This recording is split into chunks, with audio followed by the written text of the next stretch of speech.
Empty seats. Row 23, seats 5 through 9, reserved for the Carter family, remained stubbornly vacant as graduates filed into Stanford University's auditorium. I clutched my phone, checking one last time for messages.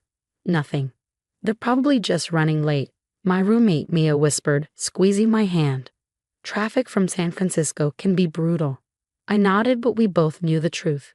My sister Diana's housewarming party had started an hour ago, celebrating her new $5 million mansion in Pacific Heights. My family had made their choice. As valedictorian of Stanford's business school, I would give the closing speech in front of thousands. I'd worked years for this moment, maintaining a perfect GPA while working 2 jobs to cover expenses my family refused to help with. Emma Carter. I rose on shaky legs as my name echoed through the auditorium. The dean smiled warmly as he handed me my diploma, then gestured toward the podium. This was my moment. Looking out at the sea of faces, I spotted Mia's family in the front row, beaming with pride. They'd arrived 3 hours early to get the best seats. Next to them sat James, my thesis advisor who'd become a mentor and friend, his camera ready. But the seats meant for my parents, my sister, and my grandparents remained empty. Distinguished faculty, honored guests, fellow graduates, my voice carried clear and strong across the hushed auditorium. The speech I practiced 100 times flowed effortlessly, words about perseverance, ambition, and the courage to forge your own path. If only my family could hear the irony. My phone finally buzzed as I left the stage. A text from Diana. OMGM, totally forgot your thing was today. Having the most amazing party. You should see this house. Maybe stop by later if you're not too busy. XOXO. Forgot, like my graduation was a dental cleaning or a hair appointment.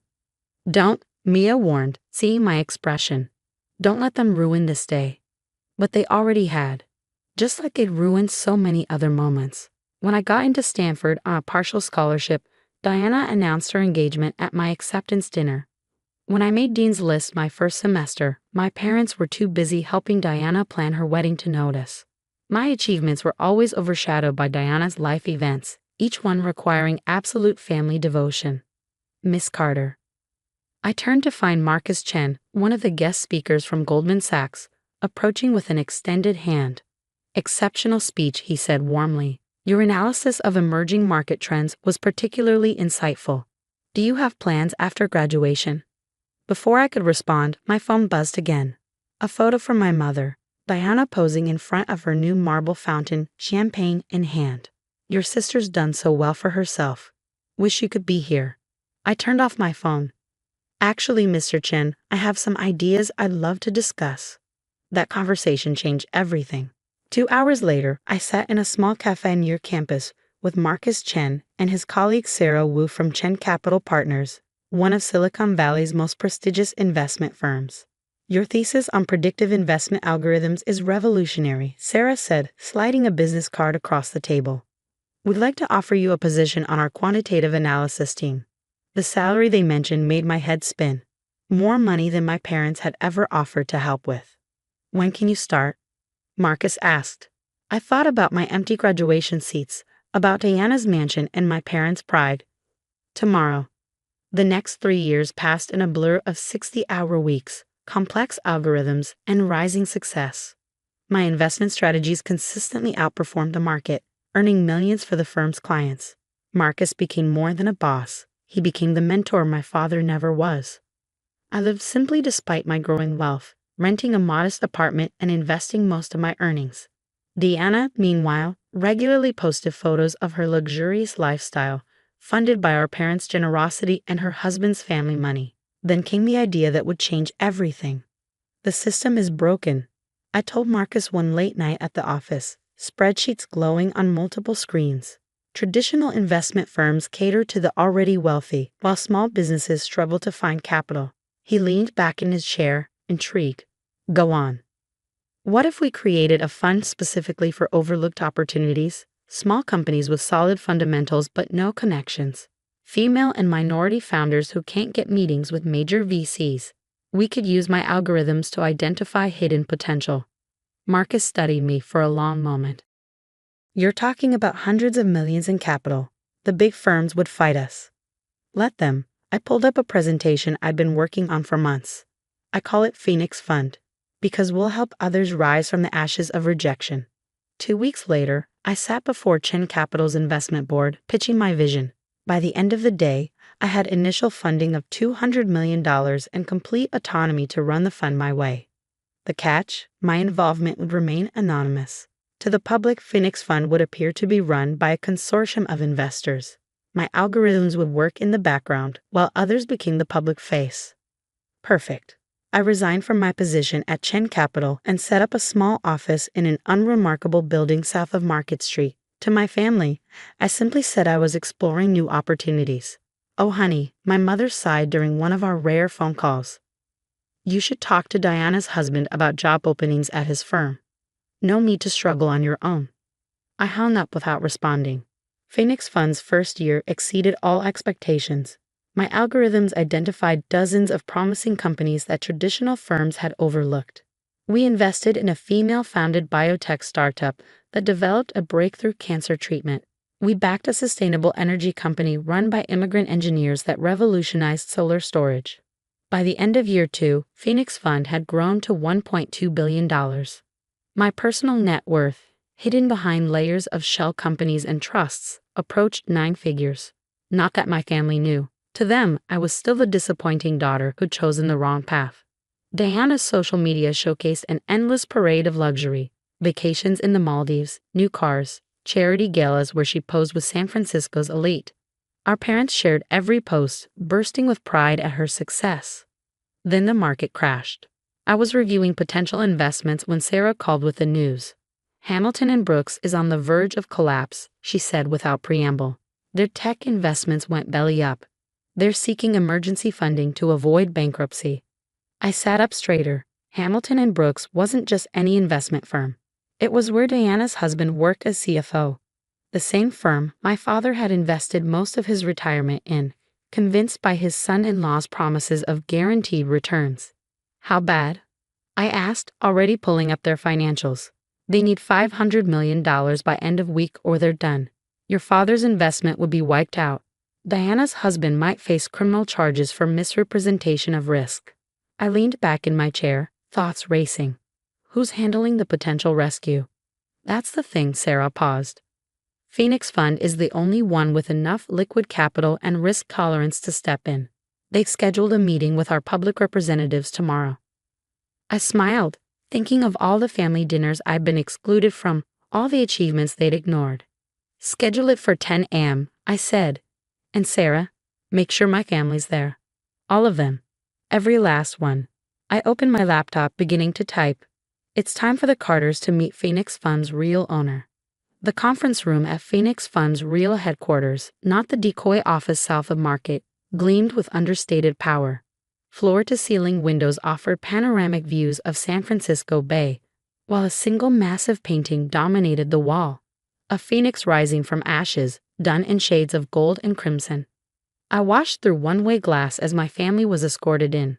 My father, his face ashen, gripping his briefcase like a lifeline.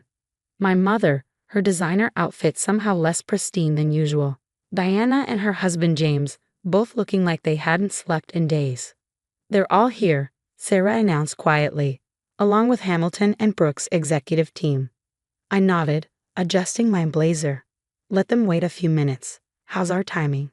"Market opens in 45 minutes. If we're going to stop the freefall in Hamilton and Brooks stock, we need to make an announcement before then." I checked my reflection one last time. Gone was the overlooked daughter in handed-down clothes. Today I wore power. A tailored black suit, subtle jewelry, and an air of absolute control. "Ready?" Sarah smiled. "Born ready. Give them hell, boss." I entered through the side door, my heels clicking against marble floors. The room fell silent. "Good morning," I said calmly, taking my place at the head of the table. "I'm Emma Carter, founder and CEO of Phoenix Fund." The color drained from Diana's face. James' mouth opened and closed wordlessly. My father gripped the edge of the table. This is impossible," he finally managed. "Emma," my mother's voice quavered, "you work here?" "Not exactly." I opened my laptop, connecting it to the room's display system. "I own Phoenix Fund. All of it. Financial statements appeared on the screens lining the walls. Phoenix Funds Holdings, its growth trajectory, its current valuation of $2.8 billion. As you're aware, Hamilton and Brooks requires immediate capital infusion of $500 million to avoid bankruptcy. I kept my voice professional, as if this were any other meeting. We've reviewed your financials. The situation is actually worse than you disclosed. James started to protest, but I held up a hand. Your tech portfolio isn't just underperforming, it's toxic. You've hidden losses, misrepresented risks, and potentially violated SEC regulations. I let that sink in. By our calculations, you need closer to $800 million to survive. No one has that kind of liquid capital available, James said desperately. Not on this timeline. Phoenix Fund does. I pulled up another document. We're prepared to offer a rescue package. However, our terms are non-negotiable. Diana leaned forward. Emma, please. You have to help us. We're family. Family?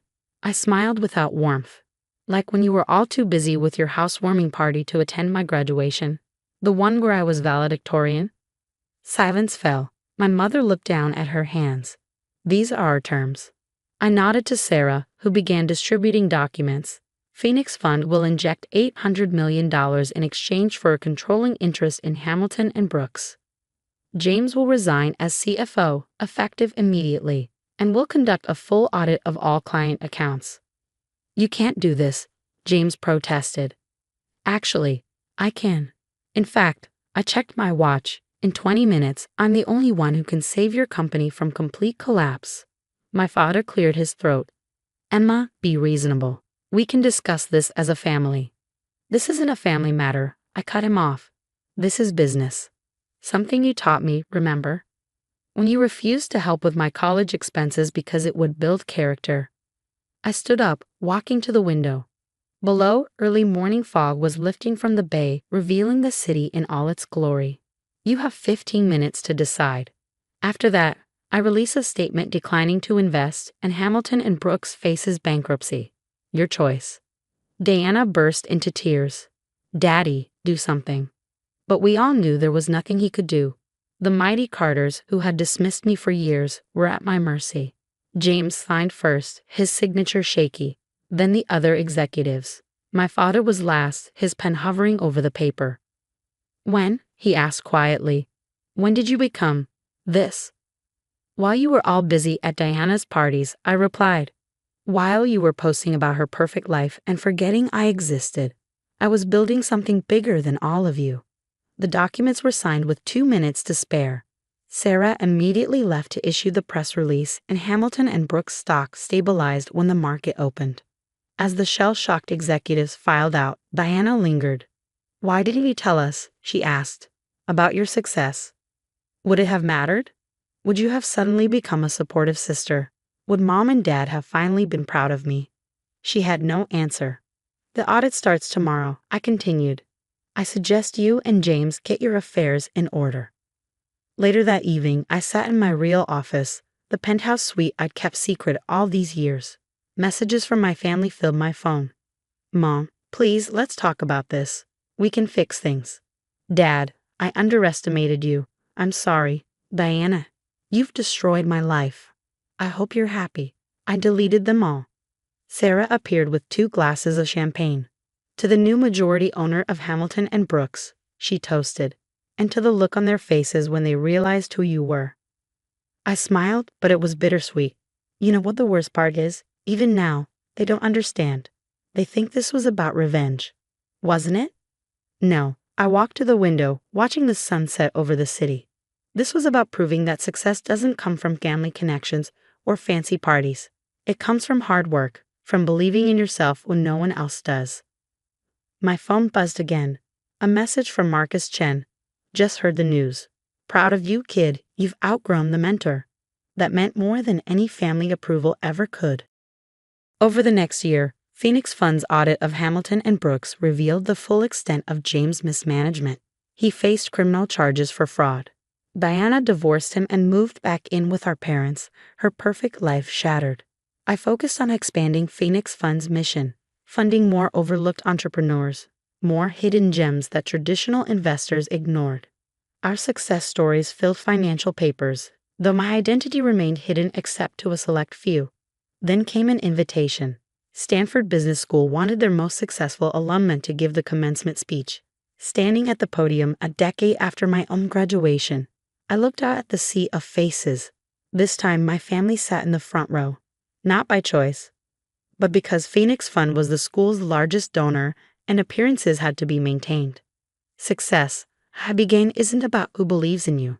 It's about believing in yourself when no one else does. It's about empty seats becoming corner offices, about rejection becoming motivation. I met Diana